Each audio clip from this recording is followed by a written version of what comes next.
Nous continuons le séminaire et nous prenons le thème de l'amour, mais on va voir comment Dieu nous aime vraiment. Et nous regardons immédiatement dans l'Épître aux Éphésiens, les 6 premiers versets. Paul dit, Paul, apôtre de Jésus-Christ par la volonté de Dieu, aux saints qui sont à Éphèse et aux fidèles en Jésus-Christ. Donc, c'est une lettre qui va pour tous ceux qui se déclarent d'être à Jésus, disciples de Jésus.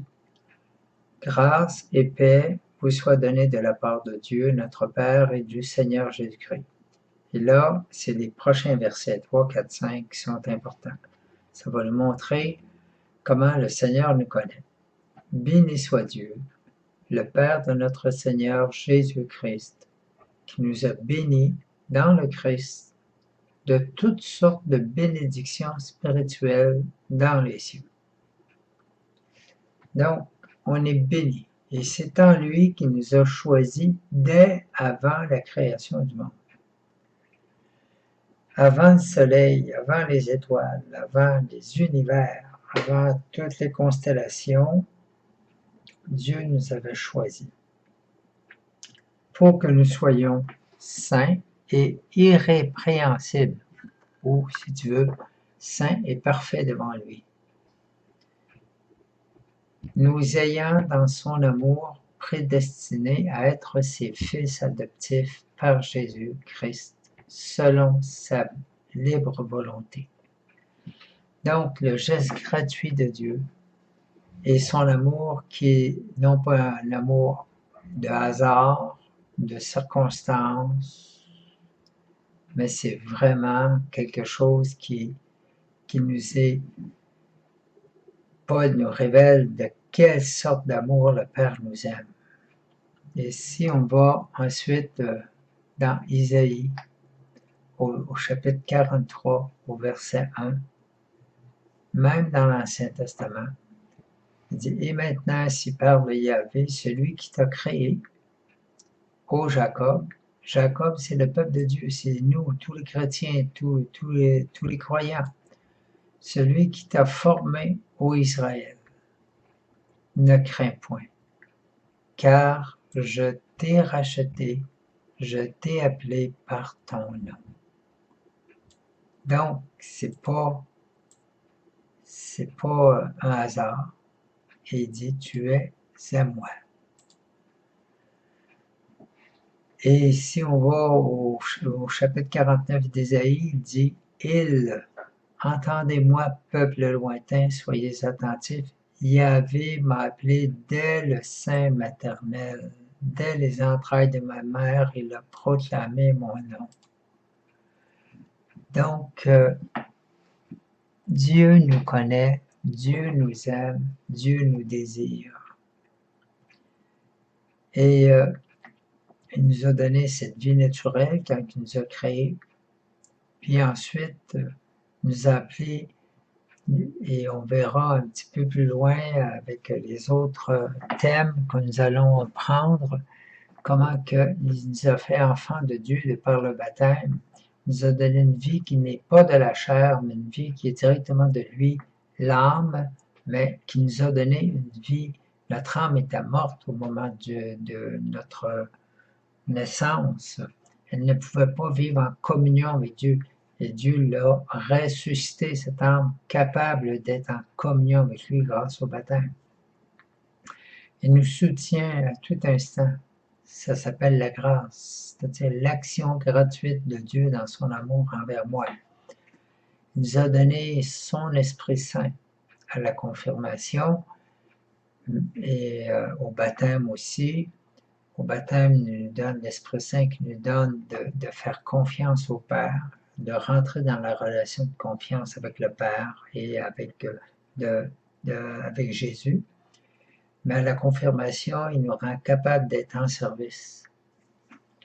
Il réactive ces dons actuellement, c'est-à-dire que le Seigneur va vouloir aujourd'hui, avec toute la prise de conscience qu'on fait de son amour et tout, le but, c'est de permettre au Seigneur de réactiver en nous toute sa plénitude de vie avec nous pour qu'on puisse être dans cette disponibilité de ce service avec lui, pour nos frères et sœurs, et pour notre bonheur, leur bonheur éternel et le nôtre.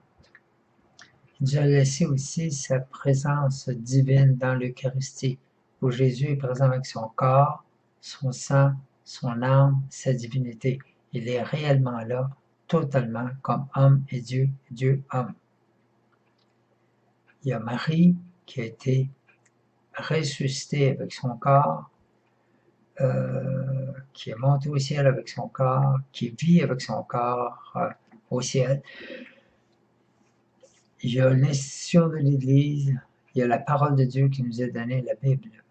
Donc, c'est tous des trucs d'amour, des preuves d'amour du Seigneur. Et si on va au psaume 135, parenthèse 136, ça dépend des Bibles, le Seigneur, ce psaume-là nous montre comment le Seigneur intervient constamment. OK? Et ce psaume-là décrit l'action de salut de Dieu pour le peuple juif. Il dit par exemple, car le Seigneur Yahvé a choisi Jacob, ok, il s'est choisi Israël pour faire son héritage. C'est le premier choix, première action. Tout ce que veut Yahvé, il le fait dans les cieux et sur la terre, ok. Donc ça aussi, l'autre verset, ok, dans tous les abîmes. Il fait monter les nuages des extrémités de la terre.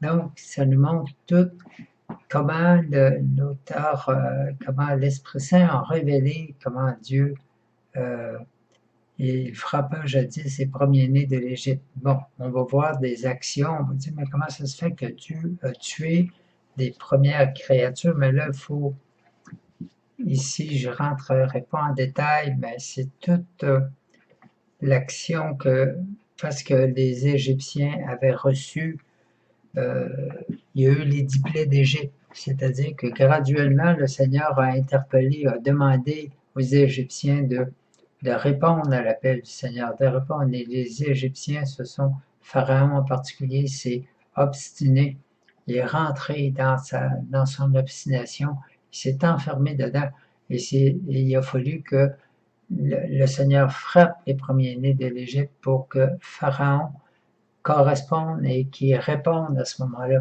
Mais ça a été vraiment un combat spirituel très fort. Et c'est à l'intérieur de ce combat spirituel qu'on peut comprendre que Dieu frappa les Égyptiens, ok? Depuis l'homme jusqu'à l'animal. Fait qu'on peut, tous les versets, ok, nous montrent l'action du Seigneur. Comment Dieu agit, mais c'est toujours par amour pour son peuple, par amour pour ceux qu'il a choisis. Et il les protège, il fait des signes, il fait des prodiges. Fait que tout ça, c'est pas une action agressive de Dieu, c'est pas une action de haine de Dieu, mais c'est une action où à l'appel de Dieu, ceux qui s'opposent à Dieu à un moment donné obligent Dieu à faire un jugement contre eux. Voilà. C'est un petit peu ça, le psaume 135. S'il y a des questions, ça fera plaisir de partager sur les versets si ça pose question, et puis qu'on ne voit pas trop l'amour de Dieu dedans, on en parlera de plus abondamment pour mieux saisir en quoi que c'était justice, cette action-là, et en quoi qu'elle correspondait à l'amour de Dieu pour tous les hommes, mais aussi que les hommes sont libres de correspondre à l'amour du Seigneur ou de le refuser. Et lorsqu'il y a refus, il y a jugement, c'est-à-dire qu'à un moment donné, le Seigneur est obligé d'exclure. Voilà, c'est un petit peu ça. Donc, on va pouvoir passer à l'autre étape aussi.